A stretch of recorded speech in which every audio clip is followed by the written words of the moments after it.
அதிமுக இந்த தேர்தலில் அவர்களால் ஒன்றும் பெருசாக சாதித்திட முடியாதுங்கிறது தான் என்னுடைய கருத்து. நாங்கள் பழனிசாமியோட சேர்ந்து பயணிப்பதற்கு வாய்ப்பில்லை.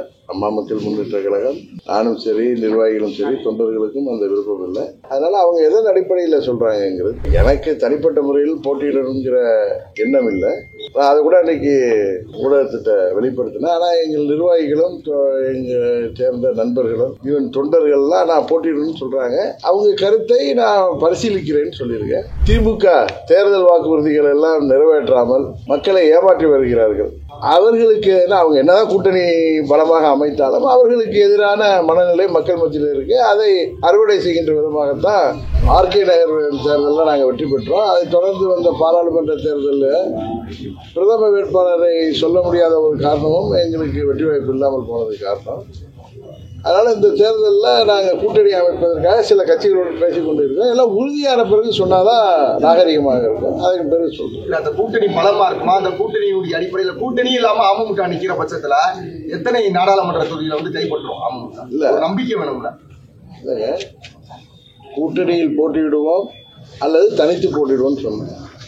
உறுதியாக அம்மா மக்கள் முன்னேற்ற கழகம் இந்த தேர்தலில் வெற்றி முத்திரை பதிக்கும்ங்கிறது இந்த வாரத்தில் சொல்லிக்கிறேன். ஓபிஎஸ் உங்களோட ரொம்ப நெருக்கமா இருக்காரு. அவருடைய நெருக்கம் எந்த விதத்துல பலன் அளிக்கும்? தென் மாவட்ட அந்த சில சமுதாய மக்கள் சொல்றாங்க, அதெல்லாம் பலன் அளிக்குமா? அந்த ஓட்டுக்கள்லாம் வாங்க முடியல. நாங்கள் தேர்தல் வெற்றி தோல்வியெல்லாம் தாண்டி அரசியல் ரீதியாக நாங்கள் 2 பேரும் சேர்ந்து பயணிக்க வேண்டும் என்று முடிவெடுத்திருக்கிறோம். அதன் பகுதியில் பயணிக்கிறோம்.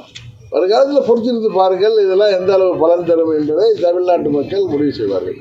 அதிமுக ஒரு வலுவான கூட்டணி அமைக்கக்கூடிய வாய்ப்பு இருக்கா தேர்தல்? என்னுடைய பார்வையில் அதிமுக இந்த தேர்தலில் அவர்களால் ஒன்றும் பெருசாக சாதித்திட முடியாதுங்கிறது தான் என்னுடைய கருத்து. அதிமுக பிஜேபி கூட்டணி ஒரு முறை இருந்தா கூட இன்னொரு வதந்திகள் இருக்கு. அமமுக வந்து பிஜேபியோட சேர்ந்து கூட்டணி அமைச்சு இந்த வருகிற நாடாளுமன்ற தேர்தலை சந்திக்க போது அல்ல மாற்றம் இல்லைன்னு சொல்லப்படுது. இல்லைங்க, நீங்கள் தான் சொல்கிறீங்களா, வதந்திகளுக்கெல்லாம் நான் பதில் சொல்ல முடியாதுல்ல. சில கட்சிகளோட பேசிகிட்டு இருக்கேன், அதெல்லாம் உறுதியான பிறகு சொல்கிறேன். இல்லை சார், சில கட்சிகள்லாம் சின்ன சின்ன கட்சிகளாக பேர் சொல்லக்கூடிய இல்லை, அது எதையுமே நான் இப்போ சொல்ல முடியாது. உங்கள்கிட்ட நான் அதை உறுதியான பிறகு ஏதாவது கவர்னருடைய செயல்பாடுகள் வந்து தொடர்ந்து விமர்சனத்துக்கு உள்ளாகிட்டே இருக்கு. போகிற இடங்கள் எல்லாம் போராட்டங்களும் நடத்தக்கூடிய அளவில் இருக்கு. அவர் இன்னும் கொஞ்சம் அடக்கி வாசிக்கணும்னு நினைக்கிறீங்களா? தன்னுடைய கவர்னர் வந்து அந்த பதவியின் மாண்புக்கு இழுக்கு வராமல் நடந்து கொள்ள வேண்டும். அதான் அந்த பதவிக்கு நல்லது. அதை அவர் பின்பற்றுவார் என்று நம்புகிறோம். வரக்கூடிய தேர்தலுக்குள்ள இரட்டை இலைய அந்த இரு அணிகளை ஒன்றாக இணைத்து தேர்தலை காண்போம் சசிகலா மேடம் சொல்லியிருந்தாங்க. அது எந்த அளவு சாத்தியமா இருக்கு? அந்த மாதிரி பேச்சுவார்த்தையை இணைச்சிருக்கிறாங்களா, அவங்க ஆரம்பிச்சிருக்காங்களா? நாங்கள் பழனிசாமியோட சேர்ந்து பயணிப்பதற்கு வாய்ப்பில்லை.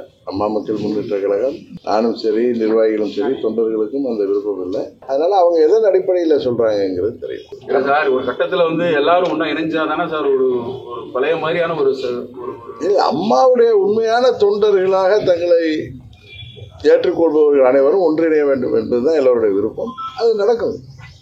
பழனிசாமி கிடையாது. அம்மாவுடைய உண்மையான தொண்டர்களாக தங்களை நம்புகிறவர்கள் அனைவரும் ஒன்றாக சேருவாங்க.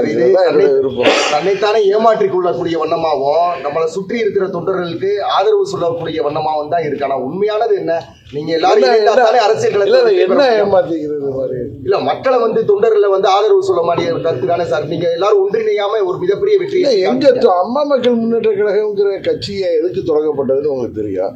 எங்க தொண்டர்களின் விருப்பம், நிர்வாகிகள் விருப்பத்தை மீறி நாங்கள் எந்த முடிவும் எடுக்க முடியாது. இதுல வந்து யாரையும் ஏமாற்றுகிற விஷயமே இதுல கிடையாது. நீங்க அப்படி நடத்தீங்கன்னா அது தவறான கருத்து. அமமுக இருந்து மிகப்பெரிய ஆட்கள் குறிப்பிட்டு மறைந்திரும் உட்பட பெரிய பெரிய ஆட்கள் போகும்போது உங்க மனது எந்த நிலையில சார் இருக்கு? கட்சி எதுவும் சோர்வடையும் நினைக்கிறீங்களா? இல்ல, நீங்க தான் பாக்குறீங்களா, கடந்த 3 ஆண்டுகளாக 4 ஆண்டுகளாக நீங்க சொல்ற பெரிய பெரிய ஆள்கள்லாம் போனாலும் அங்க அதை விட அந்த பகுதியில் இயக்கம் வலுவாகத்தான் இருக்குது. இப்போ குறிப்பா நீங்க சொன்ன நபர் போனதுனால அங்க திரு டேவிட் அண்ணாதுரை அந்த பகுதிக்கு மாவட்ட செயலர் ஆகிட்டாரு. இன்னும் அவர் ஏற்கனவே நீங்க சொன்ன நபர்னால ஒதுக்கப்பட்டவர்கள் எல்லாம் அவரோட ஒரு 1000 பேர் இருந்தாங்கன்னா இப்போ 2000 பேருக்கு மேலே உள்ளார வந்த மாதிரி கட்சியில் அதிருப்தியில் இருந்தவங்களாம் வந்து சிறப்பாக அந்த பகுதியில் நிர்வாகிகள்லாம் இயக்கப்பட்டு சிறப்பாக செயல்படுறாங்க.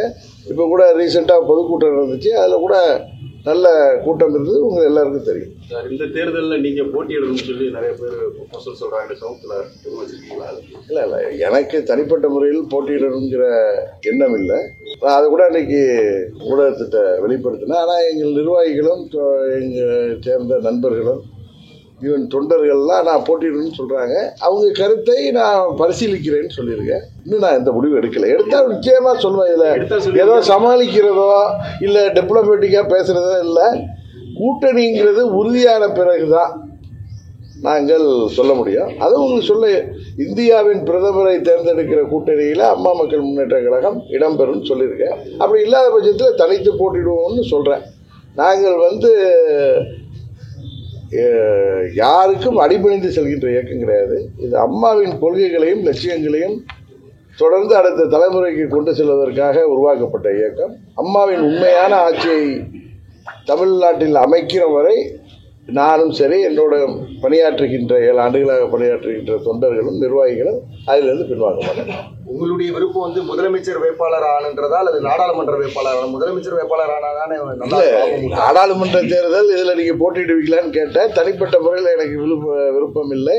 ஆனால் நிர்வாகிகளும் தொண்டர்களும் நண்பர்களும் நிறைய பேர் நீங்கள் போட்டியிடணும்னு சொல்கிறாங்க. அதை நான் பரிசீலிக்கிறேன்னு சொல்லி இது முடியட்டும். அதுக்கப்புறம் அசம்பிளியை பற்றி பேசிக்கலாம். வழக்கமாக உங்களுக்கு தேனியில் எதிர்பார்ப்பாங்க நிறைய பேர். அதுதான் அதனால இல்லை, இப்போயே அந்த எதிர்பார்ப்பு இருக்குது. அதான் நான் இன்னும் முடிவெடுக்கல. முடிவெடுத்தால் நான் நிச்சயம் மதுரையில் வந்து தான் சொல்லுவேன். உங்களுக்கு தெரியும். இப்போ இந்த தேர்தல் எதை மையப்படுத்தி இருக்கும்? இந்த எலெக்ஷன் எதை பேஸ் பண்ணியிருக்கோம்? வர நாடாளுமன்ற தேர்தல் எதை மையப்படுத்தி, மத்தியில் யார் பிரதமர் அப்படிங்கிறது தான் முக்கியமான இதாக இருக்கும். அது மாதிரி தமிழ்நாட்டில் இன்னைக்கு திமுக தேர்தல் வாக்குறுதிகள் எல்லாம் நிறைவேற்றாமல் மக்களை ஏமாற்றி வருகிறார்கள். அவர்களுக்கு அவங்க என்னதான் கூட்டணி பலமாக அமைத்தாலும் அவர்களுக்கு எதிரான மனநிலை மக்கள் மத்தியில் இருக்கு. அதை அறுவடை செய்கின்ற விதமாகத்தான் நாங்கள் இந்த தேர்தலில் எங்களுடைய பரப்புரை இருக்கு. சார், ராமர் கோயிலாம் பிரதிஷ்டை பண்ணியிருக்காரு. பாஜகவுடைய நிலைப்பாடு எப்படி இருக்கு தமிழகத்தில் ஓவராலாக எப்படி பார்க்குறீங்க? ராமர் கோயில்ங்கிறது நான் ஏற்கனவே சொன்ன மாதிரி அது அத்வானி காலத்திலேருந்து அவர்கள் யாத்திரைகள்லாம் நடத்தி அது ஒரு அரசியல் நோக்கமாக இருந்தாலும் அது ஒரு ஆன்மீகமான விஷயம்.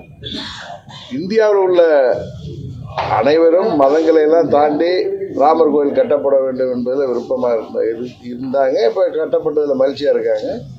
உச்ச நீதிமன்ற தீர்ப்புக்கு அப்புறம் தான் அந்த கோயில் கட்டப்பட்டிருக்கு. அது ஒரு மகிழ்ச்சியான விஷயம். இந்தியாவில் ராமருக்கு கோயில் கட்டாமல் வேறு எங்கே கட்ட முடியும்னு அம்மா சொல்லியிருக்காங்க. அம்மா எங்கள் புரட்சி தலைவி அம்மாவும் அங்கே கோயில் கட்டப்படணுங்கிறதுல உறுதியாக இருந்தாங்க.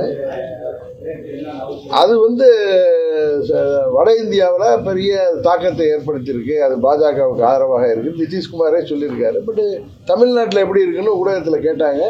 அது பாராளுமன்ற தேர்தலுக்கு பிறகுதான் தெரியும் அப்படின்னு நான் சொன்னேன். பாரதிய ஜனதா கட்சி தமிழகத்தில் வளர்ந்துருக்குன்னு நினைக்கிறீங்களா?